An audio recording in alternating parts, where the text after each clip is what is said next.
በስመ አብ ወወልድ ወመንፈስ ቅዱስ አሐዱ አምላክ አሜን። ስብሐት ለእግዚአብሔር ለዘአብጽሐነ እስከዛቲ ሰዓት። በእግዚአብሔር ፍጹም ሰላም የተወደዳችሁ የእግዚአብሔር ልጆች በእያላችሁበት እንደምን አላችሁ? እንደምን ከረማችሁ? ልዑል አባታችን እግዚአብሔር የልቦናችንን ክፋት የኃጢአታችንን ብዛት ሳይመለከት ከዚህ ሰዓት በቸርነቱ ጠብቆ ስላገናኘን ስሙ የከበረ የተመሰገነ ይሁን። አትለይምና እናቱ እናታችን እግዚአብሔር ባከበራት የክብር መጠን ስሟ ከፍ ከፍ ይበልልን። ዛሬ እንደ እግዚአብሔር ፍቃድ የእግዚአብሔር መንፈስ ቅዱስ ዕውቀትና ጥበብን ቢገልጽልን የምንማማርበት የትምህርታችን ርዕስ የንስሐ ሕይወት የሚል ይሆናል። በንስሐ ጉዳይ መነጋገራችን እጅግ በጣም አስፈላጊ ነው። ምክንያቱም የሰው ልጅ በኃጢአት ከእግዚአብሔር ጋር ሲጣላ፣ በኃጢአት ከእግዚአብሔር ፊት ሲጠፋ መጣላቱን መጥፋቱን ወደ ቀናው መንገድ ማስተካከል የሚቻለው በንስሐ ነው።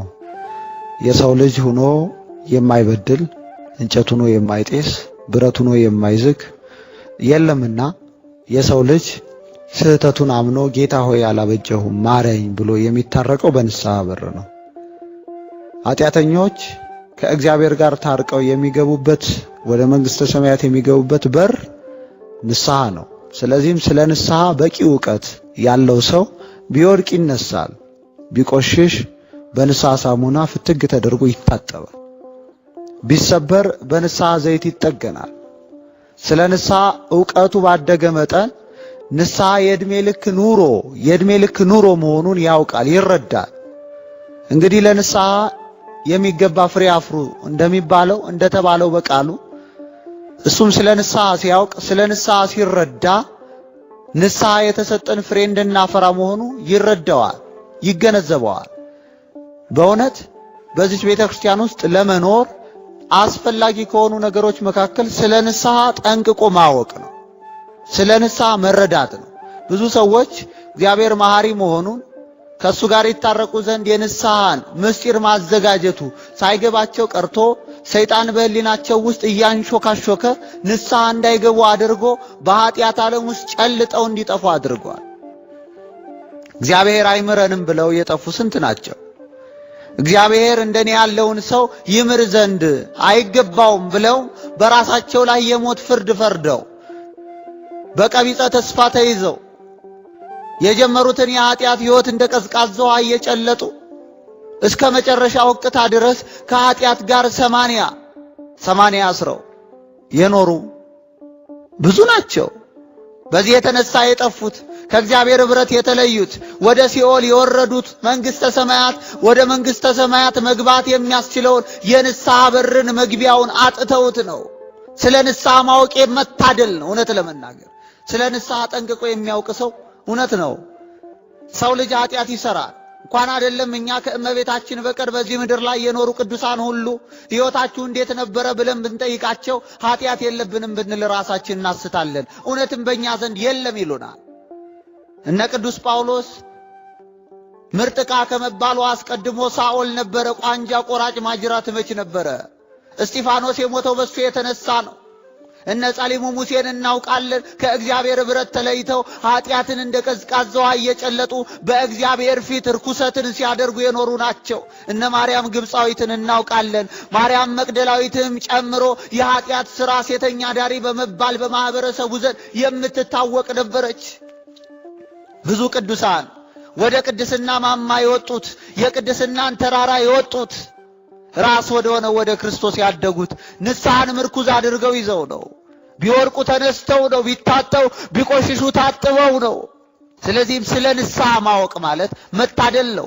ስለ ንስሐ መረዳት ማለት በእውነቱ ወደ መንግሥተ ሰማያት የምናደርገውን ጉዞ ማፋጠን ነው። ስለ ንስሐ ለማወቅ መትጋት አለብን። ብዙዎቻችን ሰይጣን እያዘገየን ነው።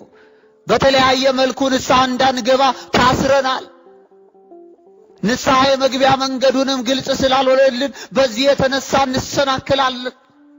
እግዚአብሔር አምላክ ከኛ ጋር በሆነልን መጠን ስለ ንስሐ ማወቅ መረዳታችን እጅግ በጣም አስፈላጊ ነው።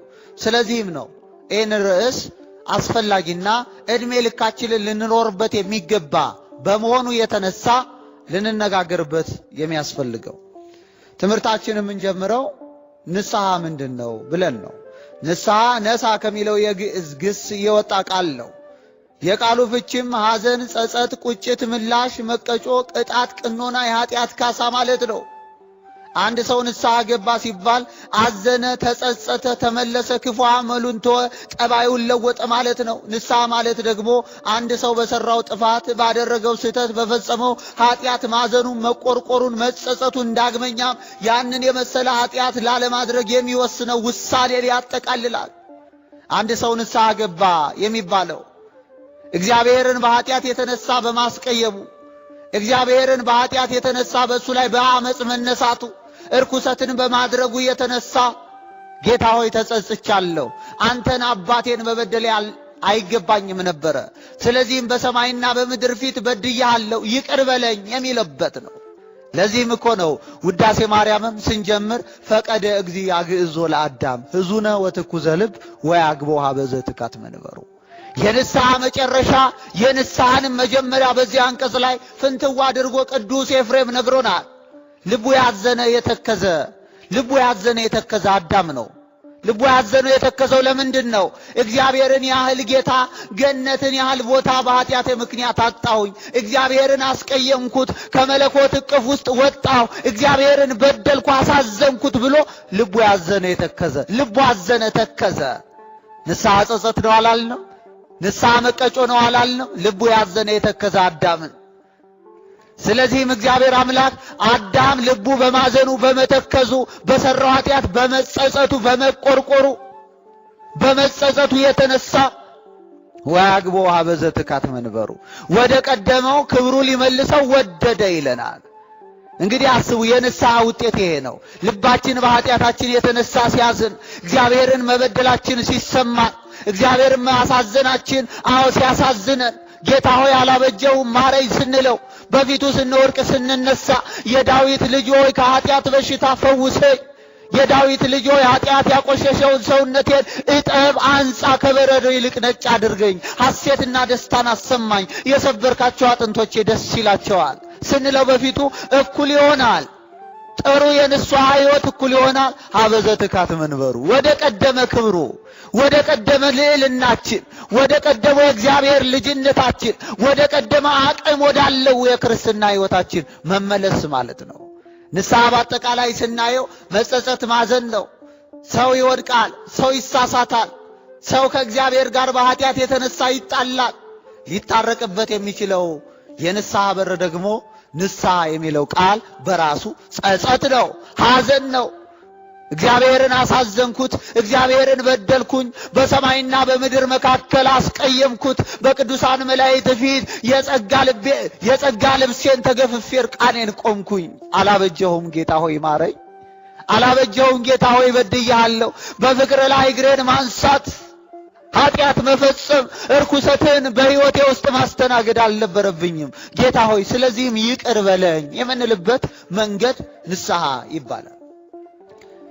በአጠቃላይ መልኩ ንስሐ ከፍ ብሎ የተገለጠውን ትርጉም ሲኖረው በሰዎች ሕይወት ውስጥ ደግሞ የሚከተሉትን ፍች ይዞ እናገኘዋለን። በተግባራዊ ሕይወታችን ንስሐ ምን ይመስላል? በተግባራዊ ሕይወታችን ዕለት ዕለት ንስሐ በእኛ ሕይወት ውስጥ ምንድነው ፋይዳው? ምንድነው የሚመስለው? መልኩን ለማየት ያክል አንዳንድ ነጥቦችን እናንሳ። ንስሐ ወደ እግዚአብሔር መመለስ ነው። ከእግዚአብሔር መለየት ኃጢአት ነውና ንስሐ የሚገባ ሰው ከሰራው ኃጢአት በሙሉ ልቡ ይመለሳል። የበደለውን ፈጣሪውን ስለ በደሉ ይቅርታ ይጠይቃል። እግዚአብሔር አምላኩም በነቢያት አድሮ ሕዝቡን ከኃጢአት ንስሐ እንዲገቡና ወደ እርሱ እንዲመለሱ በመለኮታዊ እቅፍ ውስጥ እንዲያርፉ ጠርቷል፣ ተናግሯል።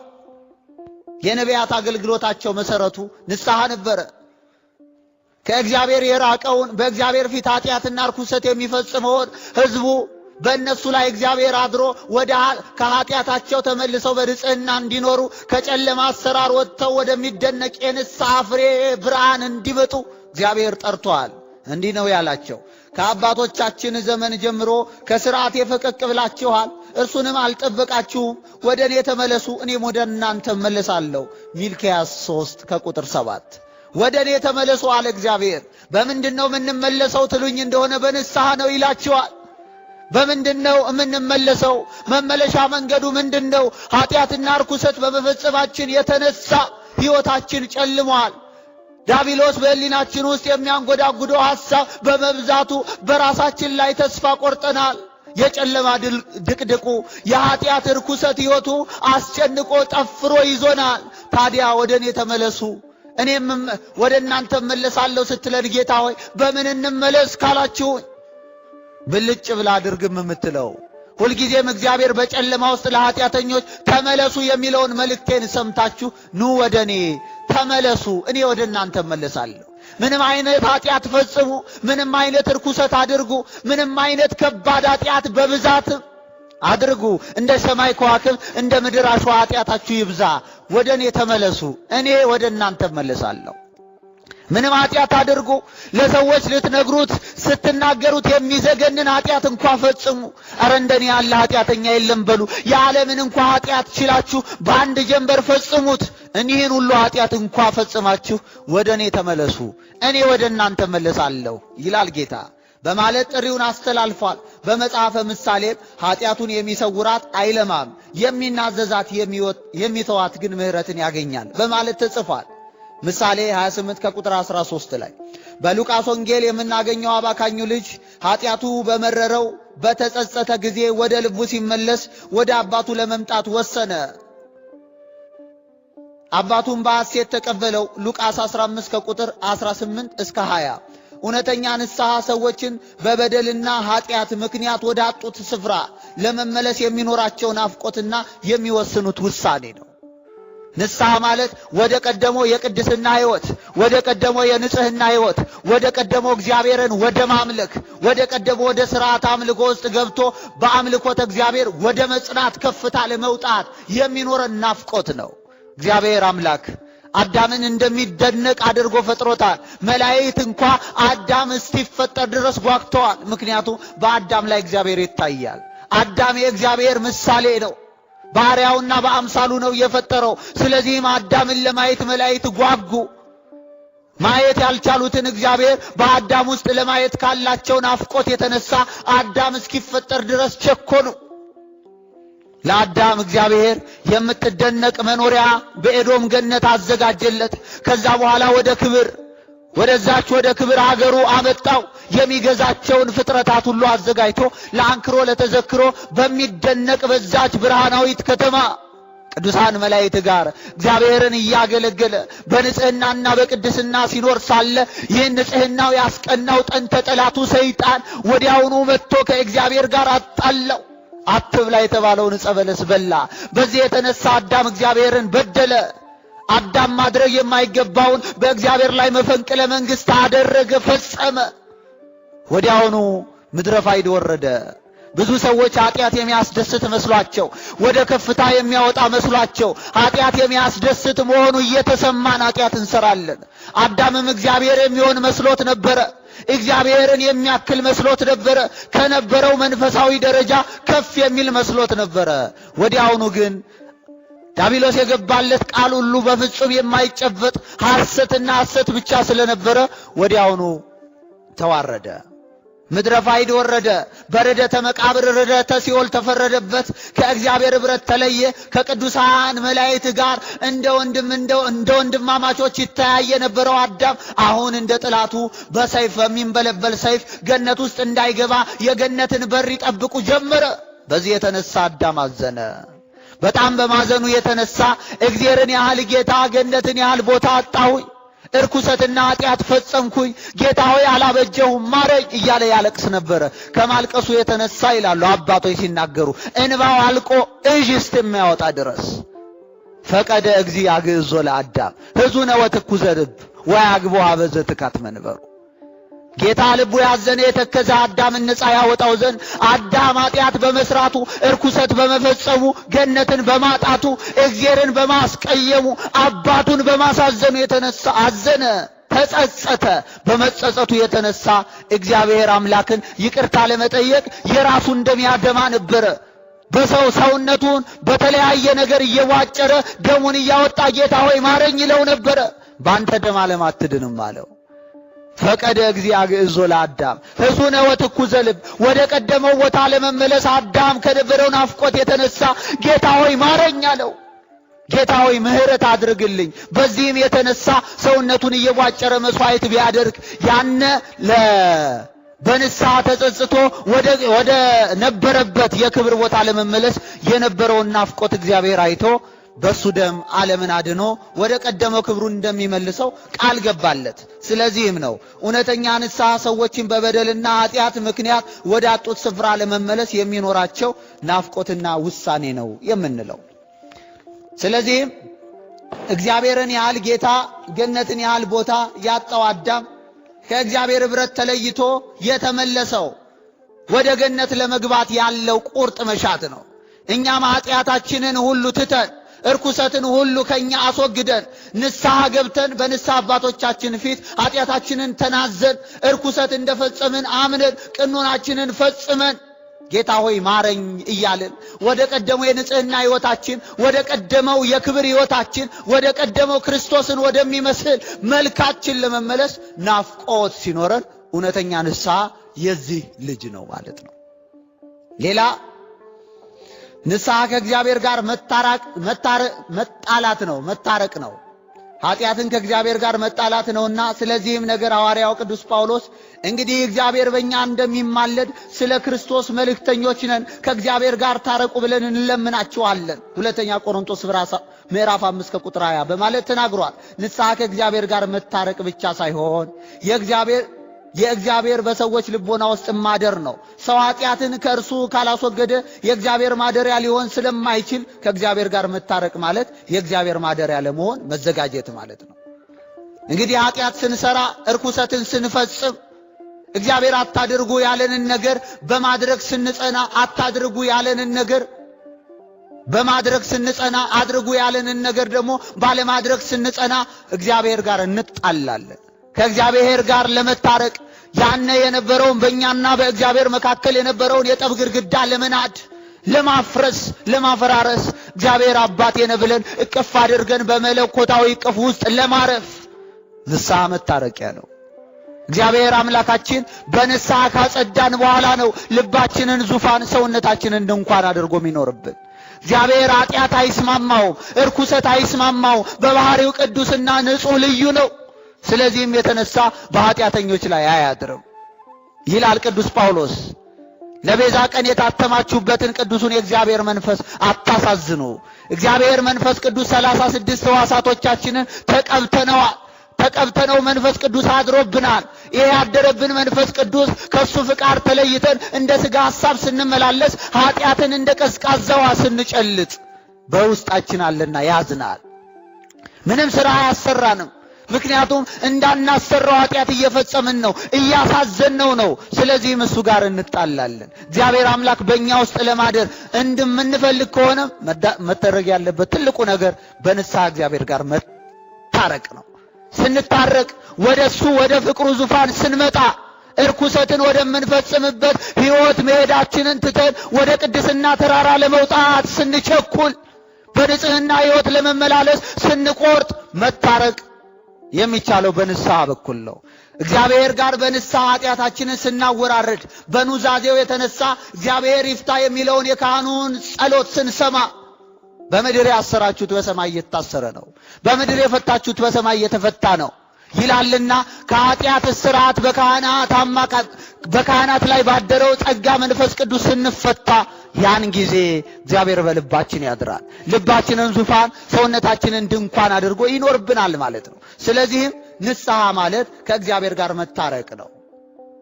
ሌላው ንስሐ ከኃጢአት እንቅልፍ መንቃት ነው። ኃጢአት በመንፈሳዊ ሕይወት ማንቀላፋት ነውና ኃጢአት ያለብንን ስፍራ የወደቅንበትን ጉድጓድ አያውቅም። ኃጢአተኛ ሰው የወደቀበትን ጉድጓድ አያውቅምና በንስሐ መቀስቀስ ያስፈልገዋል። ሐዋርያው ቅዱስ ጳውሎስ ከእንቅልፍ የምትነሱበት ሰዓት አሁን እንደደረሰ ዘመኑን ወቁ በማለት ለሮም ሰዎች የጻፈው ከኃጢአት እንቅልፍ ነቅተው ለንስሐ እንዲበቁ ለመቀስቀስ ነው። ሮሜ መልእክት ምዕራፍ 13 ከቁጥር 11።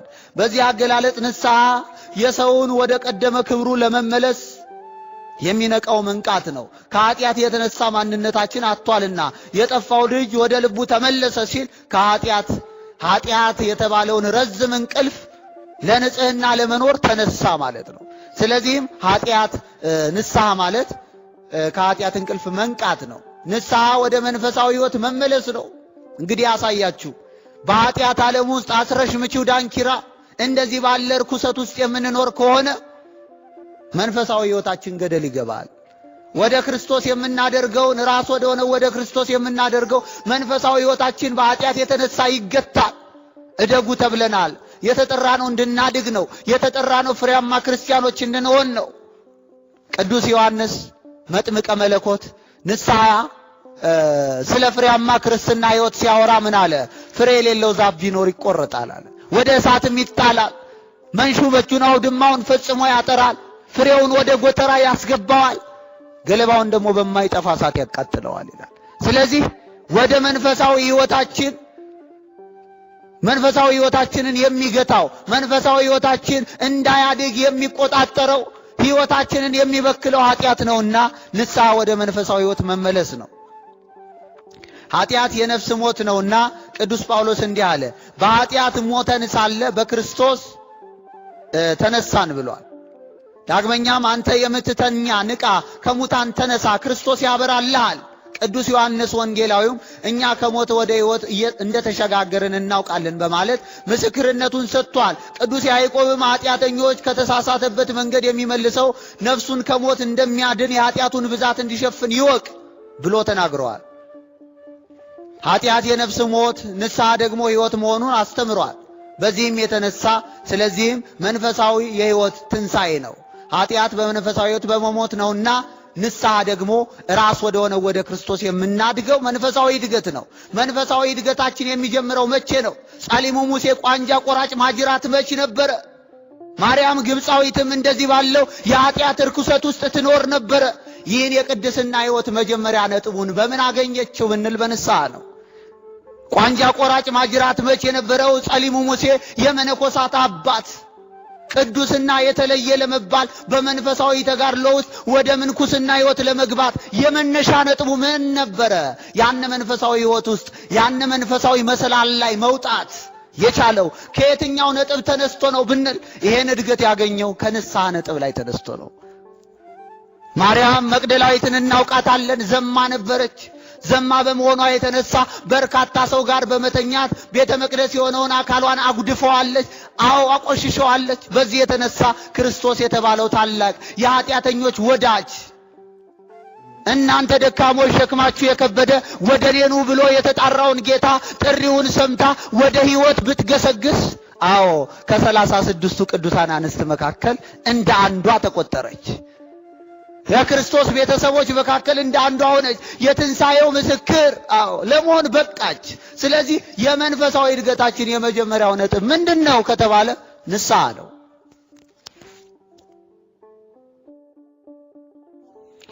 ንስሐ ከእግዚአብሔር የሚሰጥ እግዚአብሔርን የሚያስወድድ ከንጹህ ልብ የሚመነጭ ጸጋ ነው። ለዚህም ነው ጥሩ ውሃ ረጭባችኋለሁ እናንተም ትጠራላችሁ፣ ከርኩሰታችሁ ሁሉ ከጣዖቶቻችሁም ሁሉ አጠራችኋለሁ፣ አዲስም ልብ እሰጣችኋለሁ፣ አዲስንም መንፈስ በውስጣችሁ አኖራለሁ፣ የድንጋዩን ልብ ከስጋችሁ አወጣለሁ፣ የስጋ ልብም እሰጣችኋለሁ፣ መንፈሴንም በውስጣችሁ አኖራለሁ፣ በትእዛዜም አስኬዳችኋለሁ፣ ፍርዴን ትጠብቃላችሁ ታደርጉትም አላችሁ በማለት በሕዝቅኤል ምዕራፍ 36 ከቁጥር 25 ላይ የተናገረው እግዚአብሔር ሆይ ማለት ይገባዋል። አንድ ተንሳይ ንስሐ የገባ ሰው እግዚአብሔር ሆይ የድንጋይን ልብ ከልቦናዬ ከሰውነቴ ላይ አውጥተህ ጣል፣ የሥጋ ልብንም ስጠኝ። አንተን የሚሰማ አንተን የሚያደምጥ በትእዛዝ መንገድ ላይ የሚሄድ የተስፋውን ቃል ለማግኘት ጌታ ሆይ የሚቸኩል እንዲህ ያለ ልብ ስጠኝ። የድንጋዩን ልብ ከሰውነቴ አውጥተህ ጣል፣ የሥጋ ልብን አድለኝ። ጌታ ሆይ ንጹሕ ልብን ፍጠርልኝ፣ የቀናውን መንፈስ በውስጤ አድስ። ከኃጢአቴ ጌታ ሆይ ፊትህን አትመልስ እያለ ተንሳዩ መለመን አለበት። ንስሐ ከኃጢአትና ከዲያብሎስ ባርነት ነፃ መውጣት ነው። እግዚአብሔር ካልፈቀደልን ኃይሉንም ካልሰጠን በቀር ተንሳኤ ልቦና ማግኘት ለሰው ልጆች በተለይም ኃጢአት ለሰለጠነበት ዲያብሎስ ለነገሰበት ሰው በጣም ከባድ ነው። እህት ወንድሞቼ፣ ንስሐን የሚያድል እግዚአብሔር ነው። ልባችን ውስጥ መንፈስ ቅዱስ ስለ ኃጢአታችን ይወቅሰናል። ወደፊት ባለው ትምህርታችን ላይ በደንብ እናነሳዋለን። መንፈስ ቅዱስ ዕለት ዕለት ስለ ኃጢአታችን ይወቅሰናል፣ ንስሐ ግባ እያለ ያሳስበናል። ይሁዳን እንዳሳስበው ጴጥሮስንም ለንስሐ እንዳተጋው ራሱን ሊያጠፋ ሲቻኮል ይሁዳን ንስሐ ግቦ በዛፉ አድሮ እንደተናገረው እኛም ባንድም በሌላም እግዚአብሔር ንስሐ ግቡ ይለናል። ኃጢአት ለነገሰበት ዳቢሎስ ለተንሰራፋበት በኃጢአት ዓለም ውስጥ አስረሽ ብቹ ዳንኪራ የሚኖር እርኩሰትን እንደ ቀዝቃዛው ዓለም ይጨልጥ ለዛ ሰው ንስሐ መግባት በጣም ከባድ ነው። ግን እግዚአብሔር መንፈስ ቅዱስ ሁላችንን ይረዳናል፣ ያግዘናል። ሁላችንም ከኃጢአት እስራት ነፃ እንድንወጣ ከዳቢሎስ ባርነት ቀንበር ነፃ እንድንወጣ የሱ ልጆች እንድንሆን ሁልጊዜም ይረዳናል። ይህንን መድኃኒታችን ኢየሱስ ክርስቶስ እውነት እውነት እላችኋለሁ ኃጢአትን የሚያደርግ ሁሉ የኃጢአት ባሪያ ነው፣ ባሪያም ለዘላለም በቤት አይኖርም። እንግዲህ ልጁ ወልደ እግዚአብሔር አርነት ቢያወጣችሁ በእውነት አርነት ተወጣላችሁ። የዮሐንስ ወንጌል ምዕራፍ 8 ከቁጥር 34 እስከ 36 በማለት ከዚህ የኃጢአት ባርነት ነፃ መውጣት የሚቻለው ከእግዚአብሔር በምትሰጠው ንስሐ መሆኑን አስተምሯል። በእውነት ንስሐ የገባ በፍጹም ልብ ወስኖ ኃጢአትን የተወሰው በእርግጥም ከባርነት ነፃ እንደሚወጣ እናንተ በቃሌ ብትኖሩ በእውነት ደቀ መዛሙርቴ ናችሁ፣ እውነት ታውቃላችሁ፣ እውነትም አርነት ያወጣችኋል በማለት አረጋግጦ በዮሐንስ ወንጌል ምዕራፍ 8 ከቁጥር 32 ላይ አረጋግጦ ነግሮናል። ስለዚህም ከኃጢአት ባርነት ከዳቢሎስ አገዛዝ ነፃ መውጣት የሚቻለው እንዲህ ያለ አብዮተኛ ሰው ምን አይነት ነገር ቢያደርግ ምን አይነት መሳሪያ ቢያነሳ ነው እንዲህ ባለው ባርነት ውስጥ ላለመኖር ወስኖ የሚወጣበት አቅም የሚያገኘው ትሉኝ እንደሆነ ንስሐ ነው። ስለዚህም በኃጢአትና በዳቢሎስ ላይ ማመጽ ያስፈልጋል፣ ነፃ መውጣት ያስፈልጋል። ሰዎች በመንግስቶቻችን ነፃነታችን ተገፈን ሰብአዊ መብታችን ተረግጦ ስንኖር ደስ አይለንም። ጫካ መውጣት ያምረናል። ለነፃነታችን ጩቤ መምዘዝ መሳሪያ ማንሳት በእውነት የጀግንነት ተግባርና ጀብዱ መሆኑ ነፃነታችንን ተገፈን ከመኖር ይልቅ ነፃነታችን አግኝተን ብንሞት እንመርጣለን። አዎ ኃጢአትም ነፃነትን ማጣት ነው። ኃጢአትም ርኩሰት ነው። በዳቢሎስ አሰራር መኖር የዳቢሎስ ባሪያ መሆን ነው። ስለዚህ ሁላችንም ይህን ነፃነታችን ለማግኘት የንስሐ ሽጉጣችንን መምዘዝ እንደሚገባን መጽሐፍ ቅዱስ በሚገባ ይነግረናል፣ ያስተምረናል። ንስሐ ስለ እግዚአብሔር ፍቅርና ስለ ቅድስና ብለን ኃጢአትን መተው ነው። ሰው በብዙ ምክንያቶች ኃጢአትን ሊተው ይችላል። ለምሳሌ ሰውን ፈርቶ የሚፈልገውን አይነት ኃጢአት ለመስራት አቅም ሳይኖረው ቀርቶ፣ የሚፈልገውን ኃጢአት ለመፈጸም ሁኔታው ሳይመቸው ቀርቶ ወዘተ ኃጢአት ይተዋል። አንዳንዱ ሰው ኃጢአትን መተው ያለበት ለእግዚአብሔርና ለቅድስና ካለው ሐሳብ መሆኑን ረስቶ ዘንግቶ ትቶ ሰዎች አዩኝ ብሎ በእውነት ኃጢአትን ይተዋል። አንዳንድ ጊዜ ደግሞ ኃጢአት ለመስራት ፍላጎቱ እያለው ያንን ኃጢአት ለመስራት ልቦናው እየተንቀለቀለ ኃጢአቱን ለመስራት የሚያስችል ምቹ ሁኔታ ውስጥ ስላልሆነ ብቻ ኃጢአትን ለመስራት አይችልም፣ ወይም ኃጢአትን በሌላ አማርኛ ይተወዋል።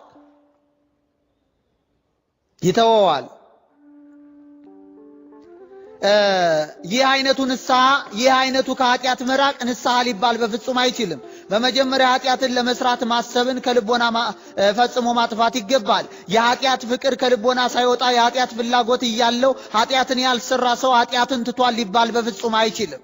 ኃጢአትን ለመስራት ይፈልጋል፣ ግን ኃጢአትን መስራት አልቻለም።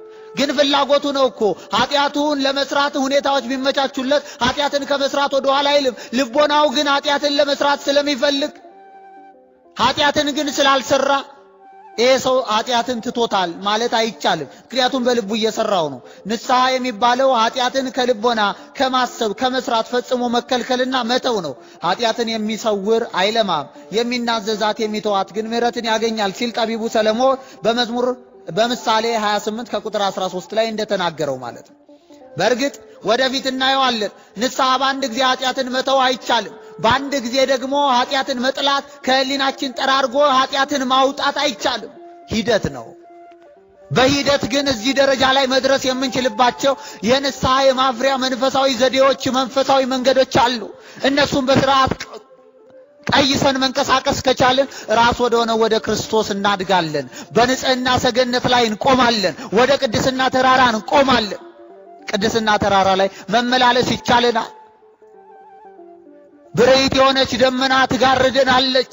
ኃጢአትና ርኩሰትን እንዳናይ የክርስቶስ ፍቅር በቀራንዮ ኮረብታ ላይ የተከፈለልን ዋጋ ስለኛ ስለ ጌታ ሳዶር አላዶር ዳናት አዲራት ሮዳስ በተባሉ ቅንዋተ መስቀል ተቸንክሮ ሊቶስትራ ላይ ስጋው አልቆ አጥንቱ እስኪታይ ድረስ የተገረፈው ግርፋትን በማሰብ ለኃጢአት በእውነት ህሊናችን ላይ ቅንጣት ታክል ክፍት ቦታ ይኖረው። አሁን ኃጢአት ማለት ምን ማለት ነው ካላችሁ ኃጢአት ማለት ምን ማለት ነው ካላችሁ ጨለማ ነው እላችኋለሁ። ጨለማን ለማራቅ ምን ማድረግ አለብን ካላችሁ ሻማ መለኮስ ነው እላችኋለሁ። ሻማ ሲለኮስ ጨለማው በራሱ ውጣ ሳይባል ይወጣል። የእግዚአብሔር ፍቅር በልባችን ሲተከል የእግዚአብሔር ፍቅር ልባችን ሰውነታችን በደም ስራችን ሁሉ ሲንቀሳቀስ ህሊናችን ሁሉ የክርስቶስ የሆነ ሐሳብ ሲተከል እንዲህ ያለውን የመንፈሳዊ ህይወት ላይ ስንደርስ ኃጢአት በራሱ ከማሰብ ኃጢአትን ለመስራት ከማሰብ እንከለከላለን። እውነተኛ ንስሐ ኃጢአትን ከተው በኋላ በፍጹም መልሶ አለመስራት ነው። ኃጢአትን መተው ማለት አንዱን ትቶ ሌላውን ለመስራት የሚመጣ ሐሳብና መሻትን ሁሉ ከልቦና ማስወገድ ነው። ሰይጣን አንዱን ኃጢአት ለማሰራት በተሳነው ጊዜ በዚህ ኃጢአት ደግሞ አይፈትነንም። ሌላ አዲስ የኃጢአት ዘር በልቦናችን በመዝራት ሌላ ኃጢአት በማስመኘት በማሰራት ሰውን ለመጣል ይሞክራል እንጂ እውነት እንነጋገር ከተባለ አንዱን ኃጢአት ትቶ ሌላውን ኃጢአት መስራት ማለት ንስሐ አይደለም። ንስሐ እንዲህ አይለ ትርጉም የለውም። ንስሐ ማለት ኃጢአትን ፈጽሞ መተው ማለት ነው። ለመተው ብዙ ተጋድሎ ማድረግ ራስ ወደ ክርስቶስ ለማደግ የሚቻለንን ጥረት በመፈጸም ከኃጢአት እስራት ከኃጢአት ባርነት ማምለጥ ማለት ነው።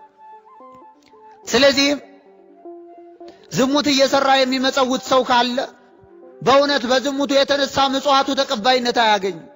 በእርግጥ ኃጢአት እየሰራን የቅድስና ሥራ መስራት መተው አለብን ለማለት አይደለም። ግን እግዚአብሔር አምላክ እስከረዳን ድረስ ኃጢአትን ለመተው መጋደል የግድ አስፈላጊ መሆኑን ለማስመር ነው እንጂ ስለዚህም ሌላ አዲስ የኃጢአት ዘር ልቦናችን ውስጥ የሚጥልበት አጋጣሚ ይፈጠራል። ቅዱስ ቢሾይ የተባለ የግብጽ ቤተክርስቲያን አባት ሰይጣን አንዱን ኃጢአት ድጋሜ እንድሰራ የተፈታተነኝ መሆኑን አላስታውስም ማለት ከፍ ብሎ የተነገረውን አባባል ያረጋግጦልናል። ስለዚህም ኃጢአትን ፈጽሞ ሞተው እንጂ ከአንዱ ወደ ሌላው ኃጢአት አይነት እየተዘዋወሩ ኃጢአትን መስራት ንስሐ አይደለምና ኃጢአትን ጨርሶ መተውን ይገባል። ንስሐ ስላለፈው ስህተት አብዝቶ ማልቀስ ያለፈውን ኃጢአት ኑሮ ማውገዝና መኮነን ኃጢአትን ፈጽሞ በመተው ከልቦና የኃጢአትን ሐሳብ ጨርሶ ያስወገደ ሰው ልቡ ንጹህ ስለሆነ ያለፈውን ኃጢአት እያሰበ ያለቅሳል። የቀደመ የበደል ኑሮ ይረግማል። እክህደከ ሰይጣን ይላል ጌታ ሆይ በዛኛው የጨለማ ሕይወቴ አንተን በደልኩ። በዛኛው የጨለማ ሕይወቴ ቤተ መቅደስ የሆነውን አካሌን ያንተ ብልት የሆነውን አንተ ቀድሰ የሰጠኸኝን ሕዋሳቶቼን ሁሉ ጌታ ሆይ በዝሙት ሥራ አሳዘኝ የበደልኩ ቤተ መቅደስ የሆነ አካሌን አሳደፍ እርኩሰትን አደረኩኝ እያለ ያለቅሳል። አራስኩ ምስካቤ እምንዳቤ ይላል ዳዊት እኮ ነው። ዳዊት በሰራው ኃጢአት የተነሳ ትራሴን እንኳን በእንባ ያራስኩት ይላል። ትራሴ በመተኛት ብቻ አይደለም ሳለቅስ የነበረው አለና ስበላ እንኳን እንባዬ ከምግቡ ጋር ተቀላቀለ ይላል። ይሄ ወደ ንጽህና ደርብ ስንወጣ የሰራነውን የድሮ ኃጢአታችንን በማሰብ ማልቀስ ማዘን ማለት ነው። ነብዩ ኢዩኤል አሁንስ ይላል እግዚአብሔር በፍጹም ልባችሁ በለቅሶና በዋይታ ወደኔ ተመለሱ በማለት የሚመክረን ለዚህ ነው። ትንቢተ ኢዩኤል ምዕራፍ 2 ከቁጥር 12 ላይ ሰው በፍጹም ልቡ ካልተመለሰ ስለ ኃጢአቱ እያዘነ ሊያለቅስ በፍጹም አይችልም። ያልተጸጸተ ሰው ያላዘነ ሰው ከእንባው ከአይኑ አንዲት ዘለላ እንባ መውረድ አይቻላት። ስለዚህ ማዘናችን መጸጸታችን በድሮ ኃጢአት መቆጨታችን እግዚአብሔርን ማሳዘን ስላሳዘን ነው ያዘንን መሆናችን የሚገለጠው በምንድን ነው? በለቅሶ ነው። ለዚህ ነው እግዚአብሔርም አሁንስ ይላል እግዚአብሔር በፍጹም ልባችሁ በለቅሶና በዋይታ ወደኔ ተመለሱ ይላል።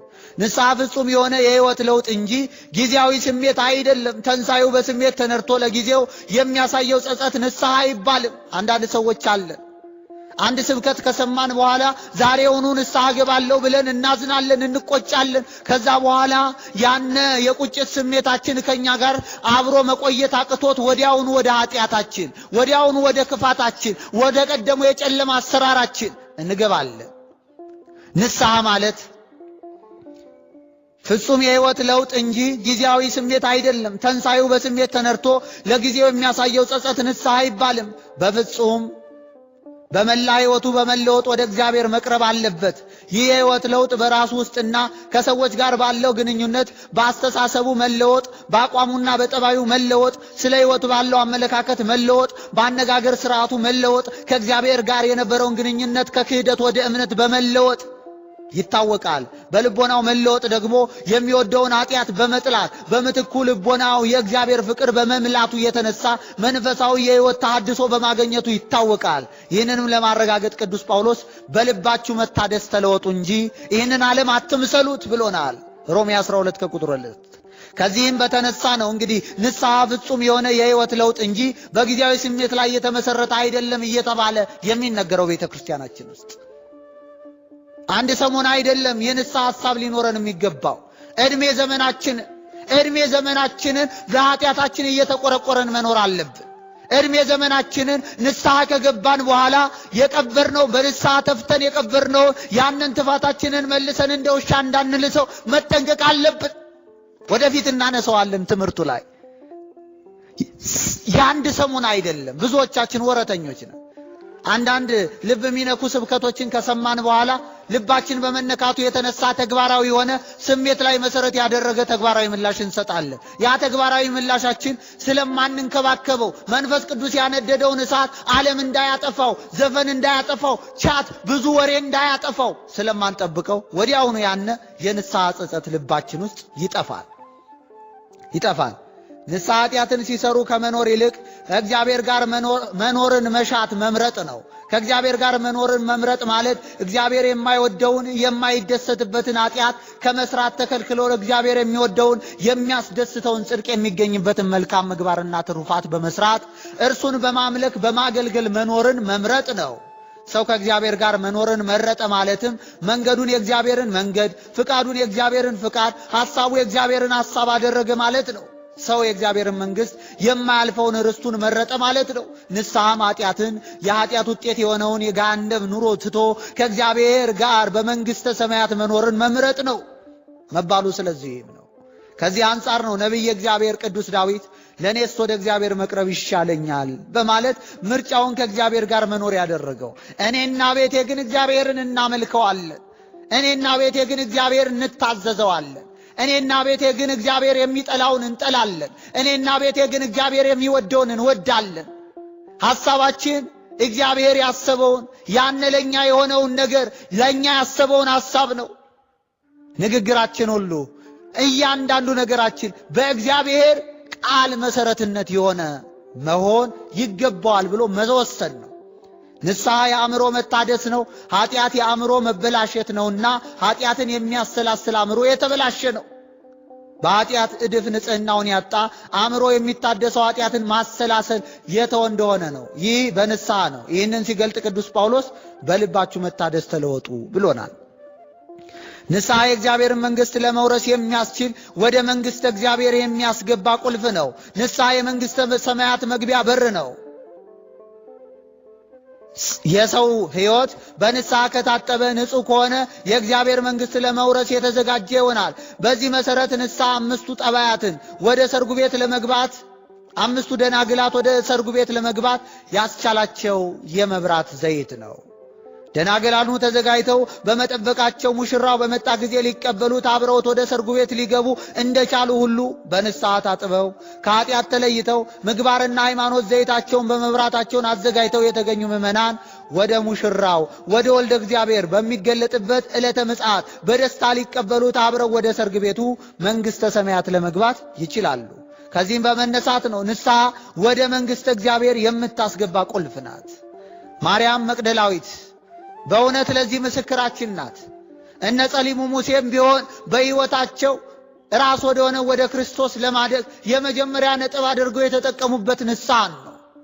እግዚአብሔርን ያሳዘኑ እግዚአብሔር ጋር በመኖራቸው የተነሳ ጥቅም ሆኖላቸው መሃል ላይ ተሰናክለው እንደ ዳዊት በዝሙት የወደቁ ሰዎች የቀደመውን ከእግዚአብሔር ጋር የነበራቸውን ግንኙነት ያደሱት ወደ መንግስተ ሰማያት የሚሄደውን ጉዞ ስተው በኃጢአት መንገድ ውስጥ ዲያብሎስን የታዘዙ መሆናቸው ተሰምቷቸው ወደ ቀደመው መንገዳቸው መጥተው መንግስተ ሰማያት ለመውረስ የወሰኑበት መወሰን ወደ መንግስተ ሰማያት ለመሄድ ያደረጉት ጉዞ መነሻ ነጥብ መንግስተ ሰማያት ለመግባት ቁልፍ የሆናቸው ንስሐ ነው። እነ ዳዊት ለዚህ ምስክር ናቸው። ስለዚህም ንስሐ የእግዚአብሔር መንግስት ለመውረስ የሚያስችል ወደ መንግስተ ሰማያት ወደ መንግስተ እግዚአብሔር የሚያስገባ ቁልፍ ነው። ንስሐ በቀራንዮ በመስቀል ላይ እኛን ለማዳን ከኃጢአት ባርነት ነፃ ለማውጣት የፈሰሰውን የክርስቶስን ደም እንድናስብ የሚያደርገን መንፈሳዊ ሀብት ነው።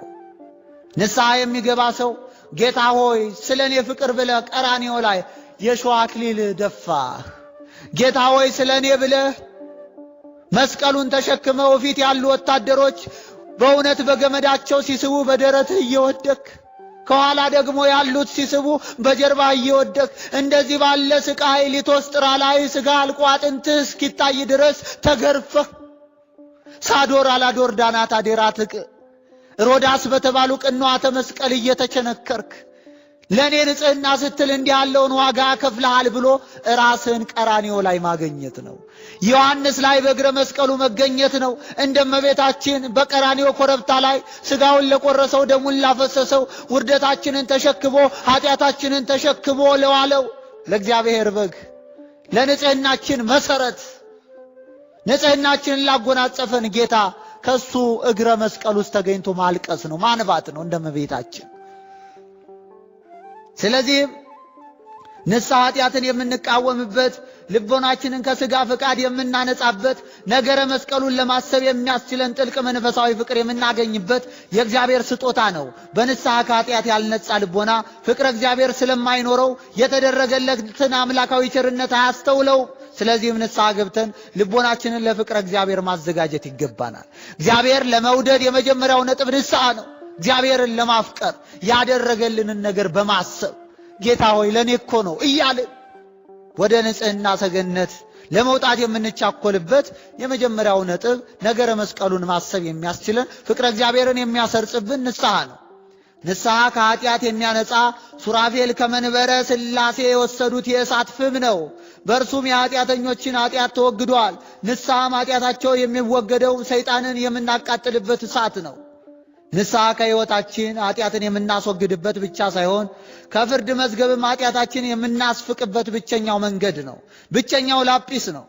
እግዚአብሔር በነቢዩ ኤርምያስ አድሮ በደላችሁን እምራችኋለሁና ኃጢአታችሁ ከእንግዲህ አላስበውም ኤርምያስ 31 ከቁጥር 34 በማለት የተናገረው ቀድሜ የሰራነውን በፍርድ መዝገብ ላይ የተጻፈው ኃጢአት የሚደመሰሰው በንስሐ አማካኝነት መሆኑን ሲያስተምረን ነው። መድኃኒታችን ኢየሱስ ክርስቶስ በዘመነ ስጋዌ ንስሐ ባትገቡ ሁላችሁ እንዲሁ ትጠፋላችሁ በማለት ከፍርድ ለመዳን የሚያስችለን በንስሐ አማካኝነት ከኃጢአት በመለየት መሆኑን አስረድቶናል። ወዳጆቼ ሆይ ያለፈው ኃጢአታችሁ ከብዷቸዋል። ያለፈው የዘማዊነት ሕይወታችሁ ባለፈው ዓመት የሰራችኋቸው ያለፈው የሕይወታችሁን ያጠቆሯቸው የኃጢአት ዥንጉርጉር ቀለሞች ዝንጉርጉር ንባቦች ሁሉን ይጠፉላችሁ ትፈልጋላችሁ? እንግዳውስ ኃጢአት ፍጹም የሚደመሰሰው የጌታ የኢየሱስ ክርስቶስን የሰጠን ጌታ ኢየሱስ ክርስቶስ የሰጠንን የንስሐ ምርኩዝን ስንይዝ ነው። ጌታ ሆይ አላበጀሁም ማረኝ፣ ጌታ ሆይ አቤቱ እንደ ቸርነት መጠን ማረኝ፣ እንደ ምሕረት ብዛት መተላለፌን ደምስስ፣ ከበደል ፈጽመ ጠበኝ፣ ከኃጢአትም አንጻኝ፣ እኔ መተላለፌን አውቃለሁ፣ ኃጢአቴ ሁል ጊዜ በፊት ነው ስንለው ያለፈው ሕይወታችን ፈጽሞ ላይታሰብ ይደመሰሳል፣ ፈጽሞ ላይወሳ ለአንዴና ለመጨረሻ ጊዜ ይረሳል። ኃጢአታችንን ስንናዘዘው መንፈስ ቅዱስ ባደረበት ጸጋ መንፈስ ቅዱስ ባደረበት በካህኑ አማካኝነት ያሰራችሁት በምድር በሰማይ የታሰረ ነው፣ በምድር የፈታችሁት በሰማይ የተፈታ ነው። ያለፈው የሕይወት ታሪካችን ወደ ኋላ እየጎተተ አስቸግሮን ከሆነ ኃጢአትና ርኩሰታችን ትናንት የፈጸምነው ያነ ሕይወት እንዲደመሰስ የምንፈልግ ከሆነ እግዚአብሔር ይፍታ የሚለውን የካህኑን ቃል እንሰማ ዘንድ ወደ ቤተ ክርስቲያን ለንስሐ እንገስግስ። ስለዚህም ንስሐ ያለፈውን ኃጢአት ፋይላችንን ሙሉ ለሙሉ የሚያጠፋ የሚደመስስ ነው። ንስሐ ከሚመጣው የመጨረሻ መከራና ሐዘን መዳኛ ወይም ማምለጫ መንገድ ነው። የነነዌ ሰዎች ከኃጢአታቸው የተነሳ የእግዚአብሔር ቁጣ እንደመጣባቸው በነቢዩ ዮናስ አማካኝነት በተሰበከላቸው ጊዜ ሊወርድ ከነበረው የእሳት ዝናብ ለመዳን የቻሉት በንስሐ ለቅሶ ነው። በነቢዩ ኤርምያስ አሁንም መንገዳችሁን ስራችሁን አሳምሩ፣ የአምላካችሁ የእግዚአብሔርን ቃል ስሙ። እግዚአብሔር የነገረባችሁን ክፉን ነገር ይተዋል። እግዚአብሔር የተናገራችሁን ክፉን ነገር ይተው ብሎ ተናግሯል። ንስሐ እግዚአብሔርን የሰውን ኃጢአት ይቅር የሚልበትን ከኃጢአት ውጤት የሚድንበት መሳሪያ ነው። የሰው ኃጢአት ቢበዛም እግዚአብሔር ፍቃዱ ሰው ሁሉ ከሞት ነፍስ እንዲድን ነው። ስለዚህም በኃጢአታችን ከሚመጣው ቁጣ በኃጢአታችን ከሚመጣው እንዲህ ያለ የኃጢአት ውጤትና መቀጮ የምንድነው? በንስሐ ነው። ንስሐ ሕይወታችንን የሚያስተካክለው ከእግዚአብሔር ጋር የሚያስታርቀን በንጽህና መኖር የምንችልበትን የመነሻ ነጥብ የሚሆነ ራስ ወደሆነ ወደ ክርስቶስ የምናድግበት መንፈሳዊ መሰላላችን ነው። ስለዚህም ቤተ ክርስቲያን እንደሚገባ አድርጋ ስለ ንስሐ የምታስተምረው ስለዚህ ነው። ንስሐ ከሰዎች ጋር ለመታረቅ የተዘረጋ የእግዚአብሔር እጅ ነው። ንስሐ በኃጢአት ምክንያት ከፈጣሪው ጋር ለመገናኘት ያልቻለው የሰው ልጅ ከፈጣሪው ጋር እንዲገናኝ እግዚአብሔር የከፈተው የሕይወት መንገድ ነው። ንስሐ እግዚአብሔር የሰውን የቀደመ ኃጢአትን ይቅር የሚልበት የሚያጥብበት መንፈሳዊ ሳሙና ነው። ሰው በንስሐ የታጠበ እንደሆነ ከበረዶ ይልቅ ነጭ ይሆናል። ንስሐ በኃጢአት ምክንያት የፈረሰውን የተናደውን የሰው መንፈሳዊ ተስፋ ዳግመኛ የሚገነባበት ሲሚንቶ ነው። ንስሐ የምህረት የይቅርታ የሕይወት በር ነው። ንስሐ ሰውና መላእክትን መሬትና መንግሥተ ሰማያትን የሚያገናኝ ረቂቅ መንፈሳዊ ድልድይ ነው። ለዚህ ነው ንስሐ ከሰዎች ጋር ለመታረቅ የተዘረጋ የእግዚአብሔር እጅ ነው የምንለው። እግዚአብሔር ዛሬም ተመለሱ ይላል። ተመለሱ ብሎ እጆቹን ዘርግቶ ኃጢአተኞችን ይጠብቃል። እናንተ ደካሞች ሸክማችሁ የከበደ ወደ እኔ ኑ እኔም በንስሐ አሳርፋችኋለሁ ብሎ ይጣራል። እኔም የምሰጣችሁ ሰላም ዓለም እንደሚሰጣችሁ አይደለም ይላል ጌታ። ንስሐ እግዚአብሔር ወደ ሰው የሚጣራበት ጥሪ ሰምቶ ወደ እርሱ መመለስ ነው፣ ወደ እሱ መመለስ ነው። ይህም በሕሊና ውስጥ ለሚመጣው የእግዚአብሔር ጥሪ ድምፅ መልስ መስጠት ነው።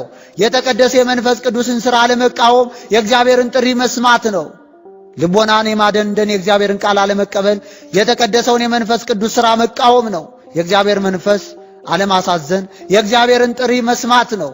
በ40ና በ80 ቀናችን ስንጠመቅ የሥላሴ ልጅነትን ስናገኝ የተቀበልነው በውስጣችን የታተመው መንፈስ ቅዱስ ከውስጣችን አለመጥፋቱን የሚጻረረውን ኃጢአት ከመስራት መጠበቅ የእግዚአብሔርን ጥሪ ድምፅ መስማት ነው። ንስሐ ስላለፈው ኃጢአት ከመጸጸት የተነሳ የተሰበረ ልብ ነው። በኃጢአት ተጸጽቶ ወደ ፈጣሪው ወደ እግዚአብሔር የሚመለስ የተሰበረ ልብ ነው። የተሰበረ ልብ ደግሞ በአምላኩ ፊት ስለሰራው ኃጢአት ያፍራል። የተዋረደ ልቦናውንም ይዞ በትሑት ስብዕና ወደ እግዚአብሔር ይቀርባል። ይህ በደሉን አውቆ በእግዚአብሔር ፊት የተንበረከከ ጉልበት፣ የሚያነባ ዓይን፣ የተጸጸተ ያዘነ ልብ ማለት ነው። በንስሐ በትሕትና የተዋረደ ልብ ደግሞ የጸጸትን እንባ የሚያመነጭ የዋህ ገር ነው። ስለዚህም ነው ነቢዩ ዳዊት የእግዚአብሔር መሥዋዕት የተሰበረ መንፈስ ነው የሚለን። ስለዚህም ቤተ ክርስቲያን ንስሐ የሕይወታችን መሠረት ነው። ያለ ንስሐ ወደ እግዚአብሔር መንግሥት መግባት አይቻልም። ሁላችሁ ንስሐ ባትገቡ በኃጢአታችሁ የተነሳ ትጠፋላችሁ ብሏል ጌታ የሉቃስ ወንጌል ምዕራፍ 23 ከቁጥር 13 ላይ።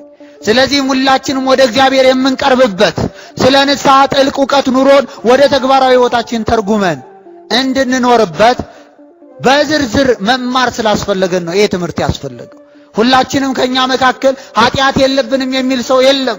እኔ ቁሜ የማስተምረው እንደኔ ባለ አገልግሎት ውስጥ ያሉ አባቶችና ወንድሞች፣ ቤተ መቅደሱ ውስጥ ተንሥኡ ለጸሎት የሚሉ ዲያቆናት፣ ሰላም ለኩልክሙ ብለው የሚባርኩ ካህናት፣ ቤተ ክርስቲያን የሚያስተዳድሩት ሊቃነ ጳጳሳት መጠናችን ይለያያል። ቁጭ ብለው የሚማረውንም ጨምሮ መጠናችን ይለያያል እንጂ ሁላችን ኃጢአተኞች።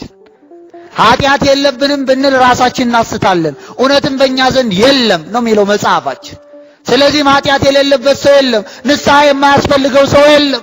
ንስሐ የማያስፈልጋት እመቤታችን ብቻ ናት ከአዳም ስር። ከሷ ውጭ ግን ያለው ማንኛውም ሰው ንስሐ ያስፈልገዋል። በቅዱሳን ሕይወት ውስጥ እንኳን መውደቅ መነሳት አለ። ጻድቅ 7 ጊዜ ይወድቃል፣ 7 ጊዜ ይነሳል። ቅዱሳን ከኛ የሚበልጡት ንስሐቸው ፍሬያማ እንዲሆን በመንፈሳዊ ተጋድሎ ውስጥ ጸንተው ኑረዋል። እግዚአብሔር አምላክ ይሄን የጀመርነውን ትምህርታችን እንድንፈጽመው እንዲያተጋን ቅዱስ ፍቃዱ ይሁንልን። ወስብሐት ለእግዚአብሔር።